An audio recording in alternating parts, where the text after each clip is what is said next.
That's so nice. That's so nice. But I know you're going to send me back down there at some point with all those people and phones and everything buzzing. If somebody can turn the heater off down there, that'd be great. But here we are back again in the newsroom. Yes, indeed. Yes, indeed. And by the way, Matt, I may be outnumbered. I am not, however, overruled. And would we say otherwise? I tell you what, let's do some news.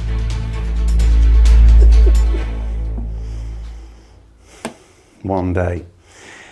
Forgive me, this company, EIZO, is announcing the 43-inch 4K UHD monitor for endoscopy. It's EIZO. For endoscopy and the operating room. Interesting, it's the most interesting TV advert I've ever seen, that's for sure. A 43-inch 4K display that can be reliably attached to the medical carts when using, for endoscopy and for operating room use. Now, I kind of read this thinking, yeah, so what? But then as you read through, you start to understand the real importance of this. Because normally the screens that they have in there, to keep them out the way of these people who, let's face it, are extremely busy, they've got screens on walls and ceilings, great big heavy screens. So they're further away. Now we're bringing much higher resolution, much better color depth, even closer to the surgeon. So they're getting a much more real-time, large aspect view of what's going on. It talks about the Rec 2020 color space that's used in them, and you can learn more about that in the SDVoE Academy. Don't forget, there's a great course on that. Yeah, what did you take from it, JK?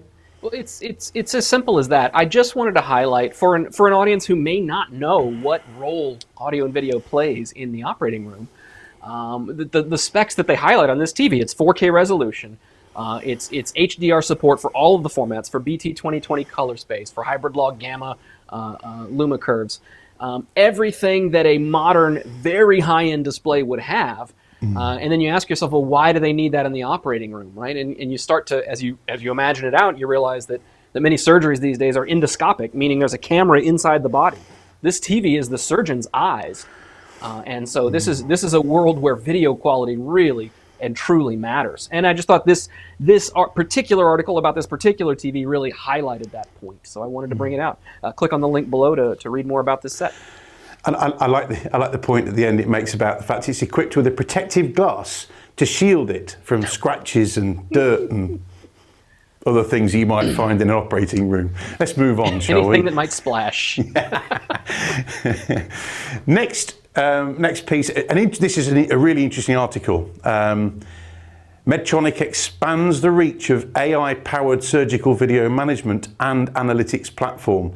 Bit of a mouthful as a piece, but actually read on because it is really interesting. Describes how the work done in the operating room is able to be captured and lifted into the cloud for analysis and training purposes, JK. But very, very interesting use of existing technology and moving it to the cloud. And we'll get in depth on this with Colin, Sure. But it's very valuable to have all of the possible video streams happening in an operating theater, have them recorded. Right, for training, as you mentioned, but also imagine for liability, right? Imagine if something goes wrong, having this video as sort of a black box of what happened. But if you have multiple cameras in a room, and every time that room is working, all of the video from all of those cameras is being recorded, how do you just deal with the library that you're creating, right? And again, I use this piece to simply highlight the interesting audio-video challenges that the layperson to the OR, like myself, might not always think about. But this is a system for what to do when you have that pile of video. So they can use AI to help with privacy, right? You don't want the patient's face on the screen. You don't want any of their personal information. If you've ever seen, some of your own medical imagery, it probably has your name, your date of birth, printed there alongside the image. Well, this system can recognize that and blur it out. So we can now look at this X-ray for training, but not see, this is Matt's, and here's his birthday, and here's his, private credit card numbers and all of that.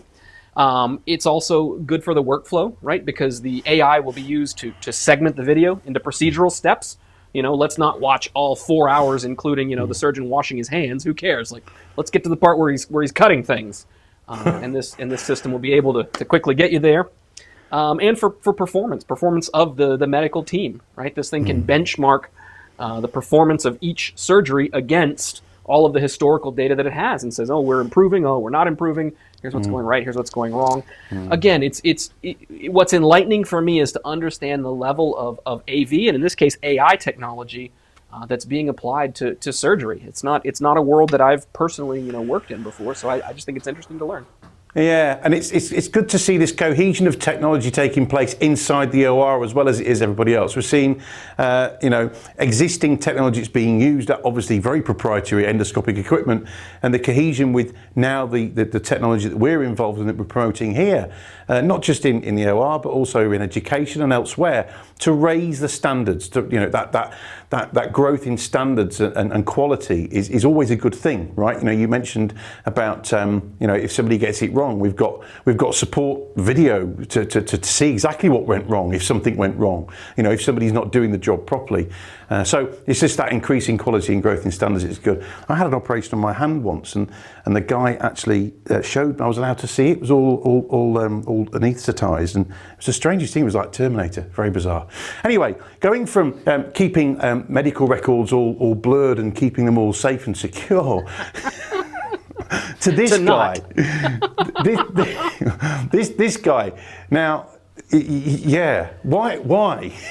It's honestly, this is more. Go click the link below and read it yourself. I mean, it's funny, it's amusing. It's also an example of what not to do. So I suppose it's not funny in that way. This anesthetist, very passionate about his PlayStation, and not a big fan of the Xbox. No, he's a PlayStation guy. He does not like the Xbox guys. Of course. Yeah. He got into a flame war on Twitter, and I guess he probably signaled his credential. Well, I'm a highly paid, well-trained doctor, and I'm telling you the PlayStation is better. Someone didn't believe him, so of course, what do? You post a video of yourself live from an actual surgical procedure with the patient in view, explaining, "See, I am a real doctor." This, of course, results in another Twitter flame war. Results in your hospital getting a whole flood of one-star reviews on Google. It's an example of what not to do. Go check it out. He has since apologized and recognized this is not the right way to behave. But an amusing story about technology in the OR. All's well that ends well. I'm going to leave you with Colin. Have a great interview, and I'll catch you a little bit later on. Bye-bye. Thank you, Matt.